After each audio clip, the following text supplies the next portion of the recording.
Continuando nossos vídeos sobre a membrana plasmática, nesse daqui eu vou falar um pouquinho sobre os tipos de transporte que acontece com ela, ok? Primeiro nós temos que perceber como que esse transporte ocorre, por onde. Nós vamos ter dois locais onde o transporte ocorre dentro de uma célula. Primeiro vai ser através das proteínas, tanto através de proteína de canal, aquela que eu tinha mostrado que atravessa a membrana inteira, quanto a proteína carregadora, que são como uma proteína transportadora. Eu já mostro mais pra frente para vocês como que funciona. E através da membrana também. Existem algumas moléculas que conseguem passar através da nossa membrana plasmática, ok? Existem dois tipos de transporte, o transporte passivo e o transporte ativo. Eu vou explicar cada um deles para vocês agora. Transporte passivo. Nós vamos ter três tipos de transporte passivo, ok? Osmose, a difusão simples e a difusão facilitada, que eu vou já mostrar para vocês. O que vocês precisam saber nessa parte do transporte passivo? Transporte passivo, ele não tem gasto de energia. Então, o que significa esse ATP aqui? É adenina trifosfato. Traduzindo, é energia. Então, é como nossa célula fabrica energia. Okay? Então, vai ser um transporte que não vai ter gasto para o nosso corpo. Primeiro, vamos falar sobre a osmose. Qual que é a importância da osmose? A osmose, ela é a passagem de água, ok? Do ambiente interno para o ambiente externo. Então, é uma passagem de solvente, ok? Solvente. Então, a osmose vai ser somente com água. Precisamos deixar isso bem claro para não acontecer erros no futuro em questão de exercício, ok? O que acontece com essa parte da osmose? Ela modifica a nossa célula também. Lembrando que qualquer ser vivo ou o meio ambiente, ele procura um equilíbrio. E a nossa célula ela também vai tentar ter um equilíbrio para evitar o mau funcionamento dela. Okay? O que acontece aqui? Eu coloquei 3 células representadas para vocês. O que essas células mostram? Essas células mostram essa passagem de água de forma normal ou de forma anormal. Vou explicar cada uma delas para vocês. O primeiro exemplo aqui, nós temos uma célula túrgida. O que seria uma célula túrgida? Uma célula túrgida é aquela que está inchada. Pensa nela como inchaço. É uma célula que está no meio hipotônico. O que é um meio hipotônico? Imagina que é um meio que tenha poucos solutos, ok? Então, como ela tem poucos solutos do lado de fora, pensa assim nesses solutos do lado de fora, e tem muito do lado de dentro, a água vai entrar, ok? Mas você fala, mas por que a água vai entrar? Não está no sentido contrário? Não? É exatamente isso também que a osmose faz. Ela é contra um gradiente de concentração. Ela sempre vai do meio menos concentrado para o meio mais concentrado. Por que isso? Lembra que eu falei do equilíbrio? A água no nosso corpo, ela faz isso, ela tende a deixar em todos os ambientes em equilíbrio. Então, ela vai sair do lado menos concentrado para ir para o lado mais concentrado para igualar a quantidade de soluto que tem numa parte e na outra, ok? Imagina que essa célula, então, aqui que está túrgida, ela está inchada. Por que seria um problema? Porque essa célula inchada, ela pode acabar ocasionando uma lise celular, ok? O que seria uma lise celular? Seria a célula se romper. Ela perder essa membrana e perder essa parede. Então, pode provocar um rompimento da célula e sua eventual morte, ok? Aqui no meio nós temos uma célula normal, que é quando ela está no meio isotônico. Okay? O que está acontecendo aqui? Você tem a entrada e a saída de água. Aí você pode ver que a membrana, a parede celular, ela está normal. Então, esse daqui seria uma célula ideal. Neste outro caso aqui, nós temos uma célula que está murcha. Ela está no meio hipertônico. O que seria então esse meio hipertônico? Imagina que o meio externo possua mais solutos do que o ambiente interno. Okay? O que vai acontecer? Lembra que eu tinha falado que a osmose ela é contra o gradiente de concentração. Ela vai do lugar menos concentrado para o mais concentrado. É o que vai acontecer aqui também. Ela vai do lugar menos concentrado para o mais concentrado. Aqui a intenção dela é igualar a quantidade de soluto dissolvido na água. O que acontece com essa saída de água? Aqui você pode ter uma plasmólise. É quando realmente a célula murcha. No que ela murcha, ela perde a função dela. Isso daqui nós conseguimos observar, por exemplo, quando nós temperamos uma salada, principalmente a alface. Se você tempera o alface e deixa ele muito tempo antes de consumir naquele tempero, você percebe que o alface fica murcho. Ele fica com um aspecto estranho. O porquê que aconteceu isso? O alface basicamente é água. Ele tem mais de 90% dele constituído de água. Então, a partir do momento que você colocou do lado de fora, você temperou com sal, limão, óleo, você deixou um ambiente externo com muito mais solutos do que um ambiente interno. Então, essa água presente nas células do alface vão acabar saindo para igualar a quantidade de concentração entre os meios, o que provoca o alface ficar com aquele aspecto todo murcho. Ok? Isso daqui, então, vai ser a osmose. Lembrando que ela é somente a passagem de água. E ela é contra o gradiente de concentração. Ok? Ela é contra. Ela vai do meio menos concentrado para o meio mais concentrado.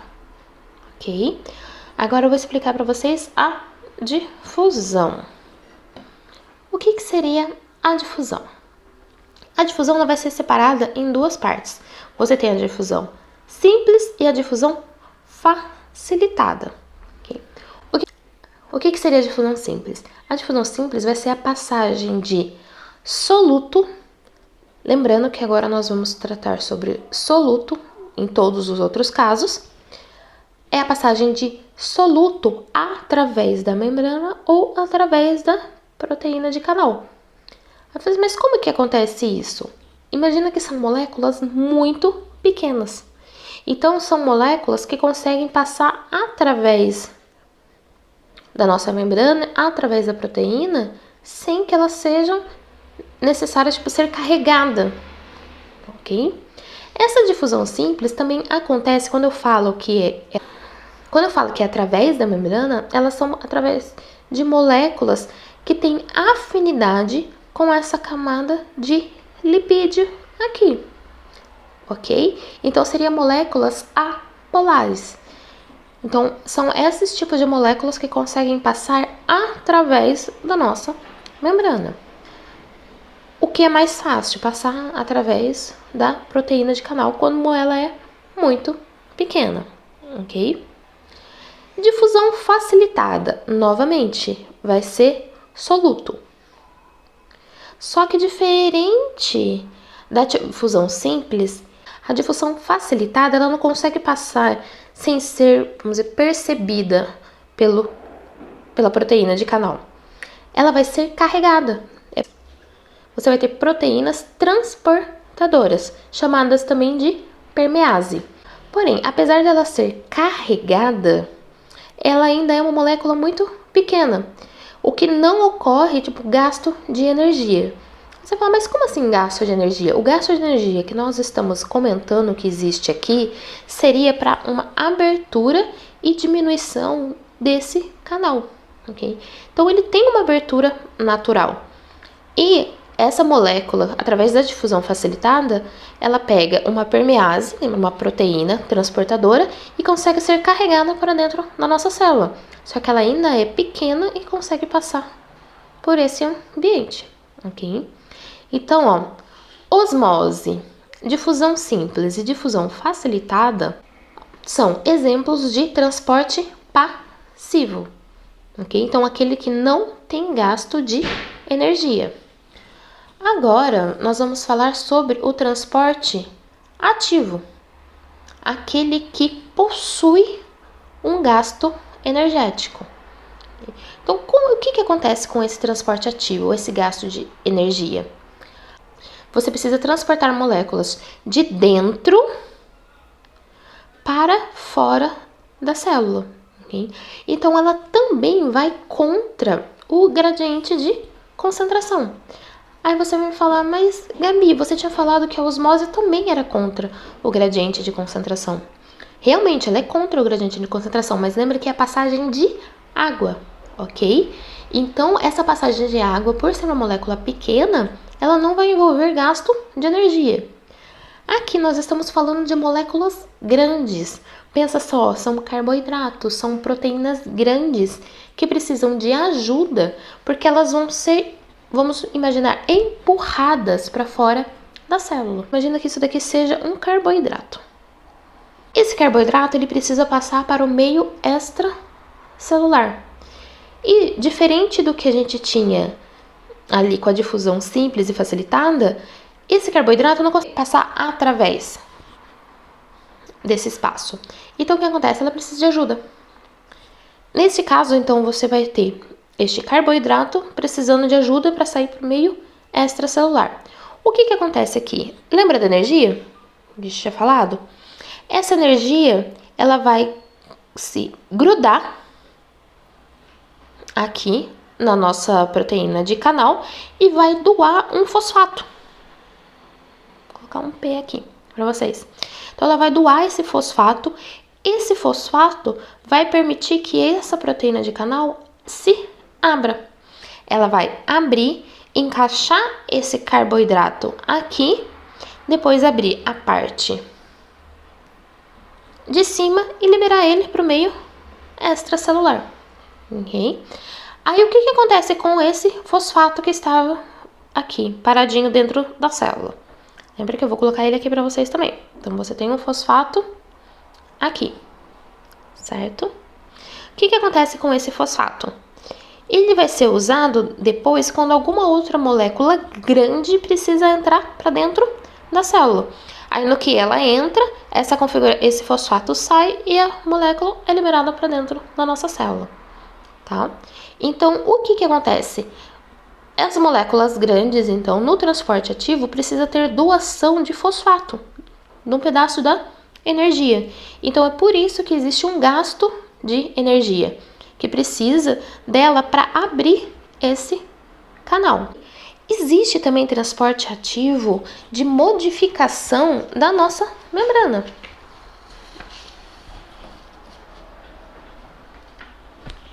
Você vai, como assim modificação da nossa membrana?